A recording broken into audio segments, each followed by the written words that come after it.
depan. Amin. Oke. Terima kasih. Wih,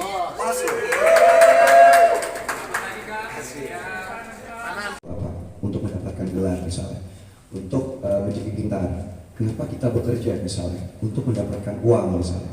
Ada yang tergerak karena uang, ada yang tergerak karena gelar. Tapi kalau untuk aku pribadi, dengan banyaknya pengalaman hidup yang udah dilewatin ya, aku tergerak ketika aku bisa membantu orang dan juga membahagiakan orang.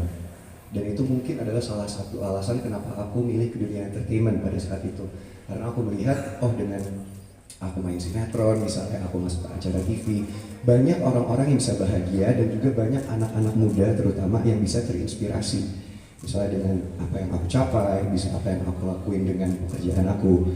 Jadi kembali lagi ke pertanyaannya, kenapa aku politik? Yang pertama, karena aku tergerak ketika aku bisa membantu orang. Dan ketika aku menggunakan uang pribadi aku, misalnya mungkin teman-teman media tau lah, aku kalau sama teman, sama sahabat, sama keluarga itu aku royal banget. Tapi scope-nya, ruang lingkup yang bisa aku bantu hanya sekedar di situ aja. Tapi ketika aku menjadi diplomat, menjadi politisi, jumlah orang yang bisa aku bantu akan jauh lebih banyak lagi. Itu yang pertama. Yang kedua, mama aku. Mama dan papa aku adalah dua sosok yang sangat menginspirasi dan juga orang yang sangat berinfluence dalam hidup aku. Aku udah melihat mama dan papa di dunia politik dari aku kecil.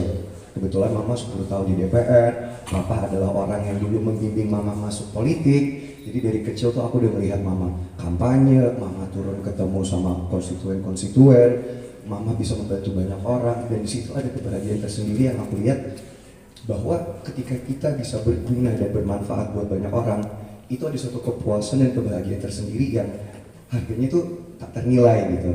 Jadi aku lihat apa sih emangnya mama tuh di DPR ngapain sih kerjanya? Kan fungsi DPR ada 3 ya, legislasi, anggaran, sama pengawasan. Tapi yang paling penting yang benar-benar kena di hati aku ketika mama turun ketemu orang adalah tugas DPR adalah untuk menyerap dan juga menjadi kepanjangan tangan, menjadi jembatan buat aspirasi-aspirasi masyarakat.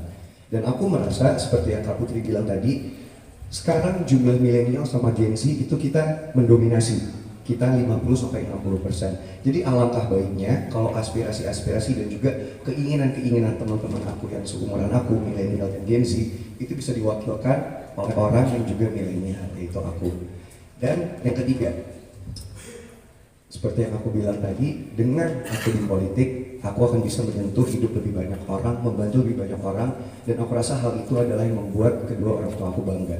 Jadi itu kenapa aku memutuskan untuk milih PAN, karena menurut aku PAN itu memberikan aku kesempatan. Mungkin teman-teman di sini atau banyak netizen juga yang berpikir, apa sih backgroundnya, kenapa sih meremehkan gitu loh, apa sih Fadel kenapa tiba-tiba ke politik segala macam. Tapi itu sama sekali tidak aku rasakan sama Partai Amanat Nasional, sama Mas Eko, sama Kak Putri, sama Bang Zul, ketua umumnya PAN. Mereka malah sangat merangkul aku, mereka mensupport aku, bahkan mereka yang akan mengajarkan dan membimbing aku nanti untuk kedepannya berpolitik itu seperti apa. Jadi menurut aku PAN itu memberikan kesempatan, memberikan ruang untuk anak-anak muda untuk bisa didengar, untuk bisa menaruh ide-ide dan aspirasi mereka, dan juga benar-benar bukan hanya lip service, tapi terbukti bahwa di PAN sendiri banyak banget kader-kader yang DPR, yang apapun itu yang masih muda gitu. Jadi aku rasa ini kendaraan politik yang sangat cocok dan pas banget buat aku. Itu pertanyaan yang sangat bagus ya. Yang pertama, betul bahwa insya Allah aku akan ikut pemilihan legislatif di tahun 2024 nanti, dan kebetulan Mama juga akan mencalonkan lagi. Untuk Mama ini adalah periode ketiga, untuk aku ini adalah pengalaman pertama. Betul, ini adalah proses pembelajaran dan kesempatan yang sangat baik untuk aku.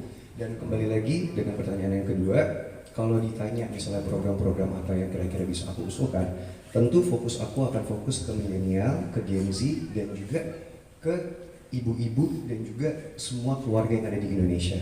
Karena selain anak-anak muda dan juga milenial, aku seperti yang Om Eko bilang tadi, ingin fokus ke masalah domestic violence alias KDRT, dan jangan disalahartikan ya, KDRT itu artinya sangat luas, bisa terhadap anak-anak, bisa terhadap sosok ayah, sosok ibu, kakek, nenek. Dan menurut aku sebagai anak yang datang dari keluarga broken home itu banyak sekali, dan juga teman-teman aku yang mengalami hal yang sama, itu banyak banget sebenarnya kejadian-kejadian domestic violence yang mereka itu tidak berani untuk mengungkapkan atau untuk berbicara apa yang mereka alami, karena satu, bisa menjadi itu adalah aib, dua, hal yang memalukan untuk mereka, atau seperti yang aku lihat pada kejadian mamaku, itu adalah hal yang sangat traumatizing yang bisa membuat orang trauma gitu. Jadi menurut aku banyak orang yang mengentengkan KDRT itu sendiri, dan juga jadi untuk program-program aku nanti, insya Allah kalau aku diberikan kepercayaan sama masyarakat, hal-hal seperti itu yang akan aku perjuangkan, dan juga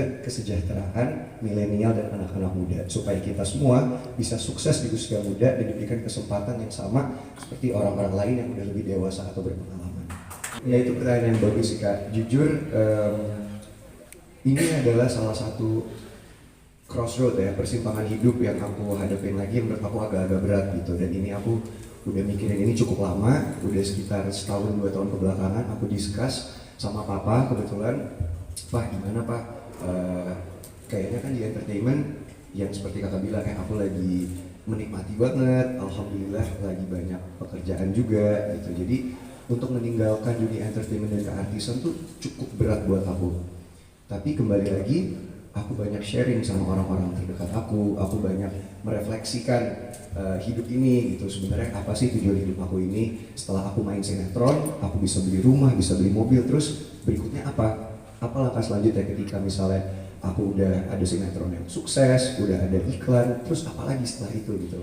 Dan akhirnya aku sadar bahwa ini mungkin kedengarannya agak-agak cheesy ya, tapi ini yang aku rasain dan ini benar-benar jujur. Menurut aku esensi hidup itu tuh bukan hanya tentang uang, bukan hanya tentang popularitas, bukan hanya tentang harta.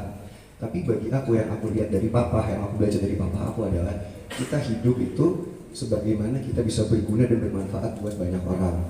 Jadi aku rasa dengan aku masuk ke dunia politik, seperti yang aku bilang tadi, aku insya Allah akan bisa membantu dan juga menolong lebih banyak orang lagi ketimbang aku menjadi artis. Meskipun jujur berat meninggalkan dunia keartisan yang misalnya biasanya bebas, bisa jalan-jalan, bisa traveling, orang nggak ngejudge. Nah ini harus aku tinggalin semua dan mulai dari nol lagi, pembelajaran baru lagi buat aku.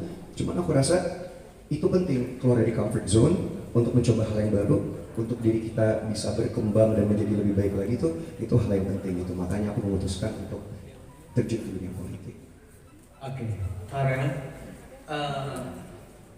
sabar ya. Karena apa bukan? Karena kondisinya gini, saya tuh sebenarnya sama kayak Farel pada saat di terjun dunia politik itu juga sama dalam kondisi lagi tinggi-tingginya. 2009 saya lagi acara dari pagi ketemu pagi dan lagi ngetop-ngetopnya kayak Farel, kayak Raffi Ahmad gitu ya. Tapi memang itu, saya masih ingat guru ngaji bilang, sehebat-hebatnya orang lebih hebat bermanfaat untuk orang banyak gitu ya. Kalau kita di dunia entertain, ya kita bermanfaat untuk diri sendiri dan keluarga. Tapi kalau di politik, benar kata Farel tadi ya, bahwa bisa bermanfaat untuk orang banyak, sebanyak-banyaknya sesuai dengan fungsi dan tugas di DPR, yaitu mengawasi anggaran dan juga kaitan dengan masalah membuat undang-undang. Jadi banyak banget manfaatnya. Lalu kedua, sanksinya ada nggak ya kalau jadi anggota dewan salah? Gini, jadi anggota dewan itu kan memang asal dari kata parlemen, parle, bicara. Jadi bicara aja, ya, bicara, menjembatani keinginan masyarakat, aspirasi masyarakat dan sebagainya. Itu satu. Terus kedua, kita malah nggak ada tuh sanksi kayak semacam Farel begini, harus bagaimana dan sebagainya. Justru kita akan support.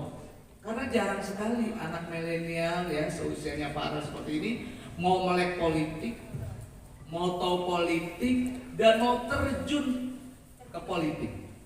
Itu kita support banget, kita dukung banget sampai kita racunin ketum udah tuh ajak Farel ya, kita support, kita dukung ya. Sampai anaknya ketum oke, welcome gitu ya.